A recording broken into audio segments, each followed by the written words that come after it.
This is Kumar, ఆమె national ప్లేయర్ని. ఇప్పుడు ఏంటంటే మనము బిహెచ్ఎస్ఎల్లో చాలా మందికి అక్కడనే ఈవెంట్ పడ్డది కదా అందరికీ.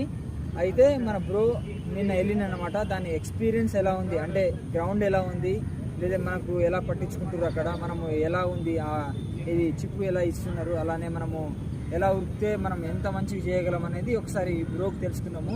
ఒకసారి చెప్పుకుంటుంది గ్రౌండ్ ఎలా ఉంది, ఎలా వెళ్ళినావు, ఎప్పుడు వెళ్ళినావు, ఏ టైంకి వెళ్ళినావు ఒకసారి చెప్తాను. నేను ఇది 3 కల్లా వెళ్ళిపోయాను అనమాట. 3 కల్లా వెళ్ళిపోతే ఆల్రెడీ అక్కడే చాలామంది వచ్చేసారు. అక్కడ కూర్చొని కానీ వాళ్ళైతే 5:30 to 6 మధ్యలో లోపల తీసుకుంటారు. 5:30 లోపల తీసుకుంటారు. అనేది అడ్మిట్ కార్డులో అప్లికేషన్ ప్రాసెస్ ఉంటుంది. అప్లికేషన్ ప్రాసెస్ స్టార్ట్ చేశారు. ఫస్ట్ అయితే మన లోపలికి వెళ్ళగానే చెస్ట్ నెంబర్ ఇచ్చారు. చెస్ట్ నెంబర్ వేసి మనకి ఆర్ఎఫ్ఐడి సెన్సర్ కాలికి ప్లేస్ చేసి ఆర్ఎఫ్ఐడి ప్లేస్ చేసిన తర్వాత మనకి రిజిస్ట్రేషన్ ప్రాసెస్ స్టార్ట్ చేశారు. రిజిస్ట్రేషన్ స్టార్ట్ చేసిన తర్వాత మళ్ళీ వెరిఫికేషన్ వాళ్ళే పక్కనే ఉంటారు. వెరిఫికేషన్ చేసిన దాని తర్వాత మళ్ళీ కూర్చోబెట్టింది. బ్యాచెస్ వైజ్ 100 మెంబర్స్ అలాగా. ఫస్ట్ 100 మెంబర్స్కి వాళ్ళతో మళ్ళీ నేను చాచి అది నేను పిలిపించి ఆర్డర్లు వాళ్ళని ఫస్ట్ 100 మెంబర్స్ ట్రాక్లో నిలబెట్టిన తర్వాత ఒక కెమెరా ఉంటుంది. ఆ కెమెరా ముందుకు వచ్చేసి మనము మన చెస్ట్ నెంబరు, మన ఫుల్ నేమ్, ఇంటి పేరుతో సహా చెప్పాలి. చెప్పిన తర్వాత మళ్ళీ సెన్సార్ దగ్గర స్టార్టింగ్ లైన్ దగ్గర మళ్ళీ 20 బ్యాచెస్ దగ్గర లైన్ 5 లైన్స్ నిలబెట్టింది.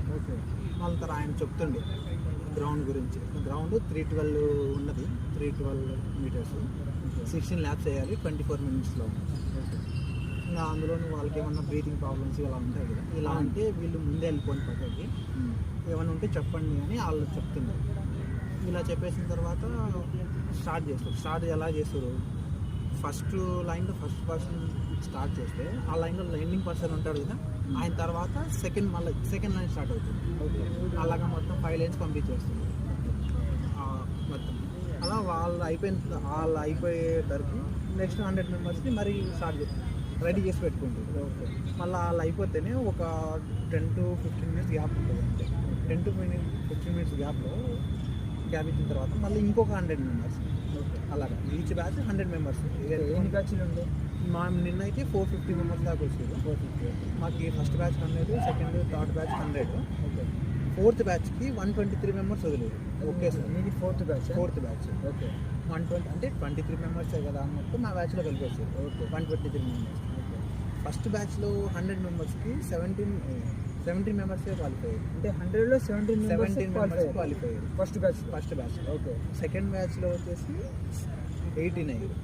సెకండ్ బ్యాచ్లో 100లో 18. థర్డ్ బ్యాచ్ 100లో 16 మెంబర్స్ అయ్యారు. థర్డ్ బ్యాచ్ 100లో 16 మెంబర్స్ అయ్యారు. ఫోర్త్ బ్యాచ్ 123 మెంబర్స్ కన్నా 11 మెంబర్స్ అయ్యారు. ఫోర్త్ బ్యాచ్లో 120 మెంబర్స్ 11 మెంబర్స్ అయ్యారట. అంటే ఎంత హార్డ్ ఉందో ఎంత ఉందో మీరు చూసుకోవాలి. ఆ ట్రాక్ కూడా రెక్టాంగిల్ షేప్లో ఉంటుంది. రెక్టాంగిల్ కర్వ్స్ ఉండదు, కర్వ్ వెరీ షార్ట్ కర్వ్ ఉంటుంది, లాంగ్ కర్వ్ ఉండదు. ఓకే రెక్టాంగిల్ టైప్లో ఉంటుంది. ఓకే ఆ ట్రాక్ కూడా వన్ సైడ్ బాగుంటుంది. మిగతా 3 sides పాత ట్రాక్ కాదు, ఇది టెంపరీగా చిన్న కంకర్ చిప్స్ వేసి క్రియేట్ చేసి. ఓకే అందులోనూ వర్షం పడ్డది కదా, వర్షం పడిన దానికి కొంచెం బురద ఉంటుంది. దాంట్లో కంకర్ వేయడం వల్ల కాళ్ళు వేస్తాయి. మన ఫుట్ వర్క్ వేస్తే అట్లా అనిగిపోతుంది లోపల. అది కొంచెం ప్రాబ్లం అయింది. మిగతాదంటే టర్నింగ్స్ కూడా హెవీ ఉన్నాయి, మనం తీసుకోలేము. యాక్చువల్ లాంగ్ కార్ తీసుకున్నామని వెళ్తే మరి ఆడ మూమెంట్ అంతా వెళ్ళిపోతుంది, చాలా స్లో అవ్వాల్సి వస్తుంది. అందులోనూ ఒక బ్యాచ్కి 100 మెంబర్స్ అంటే 312 ట్రాక్. అందరూ కొంతవరకు బాగుంటుంది. మరి మనం ఒక్కసారి ఏమవుతుంది, ఎక్కువ మంది క్లమ్జీగా అయిపోతుంది, గ్రూప్ అయిపోతుంది. అక్కడ మనం మళ్ళీ చాలా స్లో అవ్వాల్సి వస్తుంది. అందరూ స్లోగా వెళ్ళరు, అందరూ ఫాస్ట్గా వెళ్ళరు, స్లోగా వెళ్తారు. వాళ్ళంతా కూడా గ్రూప్ అయిపోతుంది. ఆ గ్రూప్ అయిపోయిన దగ్గర మనకి ఇబ్బంది పడాల్సి వస్తుంది. అలానే టైం కూడా 5-6 సెకండ్లు అయినా వేస్ట్ అయిపోతుంది. అది కూడా మనకి 5-10 సెకండ్స్ అన్నా కూడా ఇంపార్టెంట్. లాస్ట్లో అది చాలా యూజ్ అవుతుంది. నేను చెప్పేది ఏమంటే, ఇప్పుడు మనకు ఎవరైనా ఓవర్టేక్ చేయాలంటే ఈ హార్డ్ సర్ఫేస్ ఒకటి గట్టిగా ఉంటుంది ఈ ఒక సైడ్, ఆడ క్రాస్ చేసేది బెటర్ అనిపిస్తుంది. ఓకే అక్కడ క్రాస్ చేసిన తర్వాత మిగతాదంతా ఒక రిధంలో, కాకపోతే స్టాప్ అవ్వకూడదు, ఎక్కడ ఆగకుండా కంటిన్యూ చేయాలి. అంటే 6 రౌండ్లని భయపడొద్దు, కంటిన్యూ చేసుకుంటూ పోతుంటే మనం మంచి టైమింగ్లోనే క్వాలిఫై అవుతాం అనమాట. కాబట్టి ఒకటి గుర్తుపెట్టుకోవాలి. ఇంకా ఏమైనా ఉంది? ఆగినామంటే అయిపోతుంది. ఆగిన ఆగి మళ్ళీ స్టార్ట్ చేద్దాం ఒక 1 వీక్ రెస్ట్ తీసుకొని అనుకుంటే కాదు. అదే మూమెంట్లో అయితే ఏదో చిన్నగానే వెళ్తాం కానీ లాస్ట్లో 1 రౌండ్ ఆగేయచ్చు. ఆగకూడదు. నేను చేసిన తప్పు అయితే ఆగిన. Okay 11 rounds ఆగేసిన. 7 minutes ఉండే. 7 minutesలో 5 రౌండ్స్ వేయాల్సిందే. ఆకోకుండా వేసింది చాలా టైంలో. ఆగిన 7 అక్కడ వెళ్ళిపోయింది. 15 రౌండ్స్ వేసినాను మొత్తానికి. ఇంకా 16th రౌండ్ వాక్ చేసి లాస్ట్ మీకు ఎంత టైం అయింది అంటే నాది ఓవరాల్ ఇచ్చే వరకు ఎంత టైం అయింది? మేము పొద్దున వెళ్తే మాది 11:40కి స్టార్ట్ చేస్తున్నాం బ్యాచ్. 11:40కి రన్నింగ్ స్టార్ట్ చేసి అప్పుడు స్టార్ట్ చేసాం. 11:40కి స్టార్ట్ చేస్తే మాది 11:40 అంటే 12:05 12:10 కల్లా మొత్తం అందరిది అయిపోయింది. అందరిది అయిపోయిన తర్వాత కూర్చోబెట్టారు. అందరిని పక్కన కూర్చోబెట్టారు. అప్పుడు 1కి 1:30కి అలాగా ఫస్ట్ బ్యాచ్ ఉంటుంది కదా, వాళ్ళది 8కి అయిపోయింది.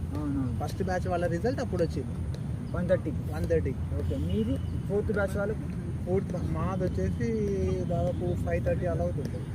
5:30 వరకు రిజల్ట్ అప్పుడు వచ్చింది. 4th బ్యాచ్ వాళ్ళ రిజల్ట్ అప్పుడు వచ్చింది. ఓకే, ఇది ఇంకొక చూడు, ఫస్ట్ బ్యాచ్లో క్వాలిఫై ఉంటారు కదా, వాళ్ళని 1:30కి ఇచ్చినారు కదా, వాళ్ళకి చెస్ట్ హైట్ ఎప్పుడు మెజర్ చేశారు? 3 నుంచి స్టార్ట్ చేశారు. 3కి అలా ఉంటుంది. 3 అలా ఉంటుంది. అది హైట్ అయితే పక్కా మెజర్ చేస్తారు. 170 అంటే ఖచ్చితంగా 170 ఉండాల్సిందే. అంటే 170 అంటే మెజర్మెంట్ అనేది కంపల్సరీ ఉండాలి. అంటే 170 అంటే 170 కరెక్ట్ ఉండాలి. అది కూడా సెన్సారే. చెస్ట్ ఎలా చూస్తున్నారు? చెస్ట్ కూడా అది కూడా సెన్సార్ తో మిషన్ ఉంది. కాకపోతే కొంచెం టైం ఉంటుంది కదా. అవునవును, ఈలోపు వాళ్ళు ఇవన్నీ చేసుకోవచ్చు. దానికైతే టైం ఇస్తున్నారు.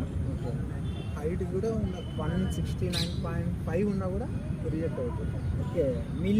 ఓకే, ఇంచెస్లో ఉన్న తీసేస్తున్నారు అనమాట. కాబట్టి కరెక్ట్ అయితే 170కి 170 ఉండాలి. 170 కంటే కొంచెం తక్కువ ఉన్న డిస్క్వాలిఫై చేస్తున్నారు. 0.5 సెంటీమీటర్ ఉన్న కూడా డిస్క్వాలిఫై అవుతుంది. ఓకే, దాని తర్వాత కూర్చోబెట్టారు లాస్ట్ దాకా. ఓకే, కూర్చోబెట్టి మన రిజల్ట్ ఇచ్చారు. లాస్ట్లో రిజల్ట్ ఎవరు క్వాలిఫై అయ్యారు, ఎవరు క్వాలిఫై కాదు. క్వాలిఫై అయినప్పుడు వాళ్ళకి ఏమన్నా చెప్పారా? క్వాలిఫై అయిన వాళ్ళని అక్కడే ఉన్నారు, మిగతా వాళ్ళని పంపించారు. ఓకే, క్వాలిఫై అది ఇంకా లాస్ట్ పంపించేసి ఇంకా దాంట్లో అదే ఏ టైం స్టార్ట్ చేసినాం, ఏం చేసినాం, ఎన్ని ల్యాబ్స్ చేసినామో ఎంత టైం నాకైతే 27.30. ఓకే, ఇది ప్రాసెస్ మొత్తానికి. ఓకే, అది కూడా 2 seconds ఒక అతను అయితే 24.02 seconds ఉన్నది. 2 seconds డిస్క్వాలిఫై. అంటే ఒకరికి 24.02 అంటే ఒక 2 seconds లేట్ అవడం వల్ల ఆయనకి ఆడు కూడా డిస్క్వాలిఫై. అంటే 1 second ఉన్నా డిస్క్వాలిఫై. అంటే మినిమం 30 seconds ఉన్న 10 seconds డిస్క్వాలిఫై అవుతారు. కాబట్టి మిల్లీ సెకండ్స్ ఉన్న డిస్క్వాలిఫై అవుతారు. 24 అంటే 24లోనే వేయాలి. కాబట్టి ఇది ప్రాసెస్ నిన్న వెళ్ళిందన్నమాట. ఓకే, ఆఫ్ చేసి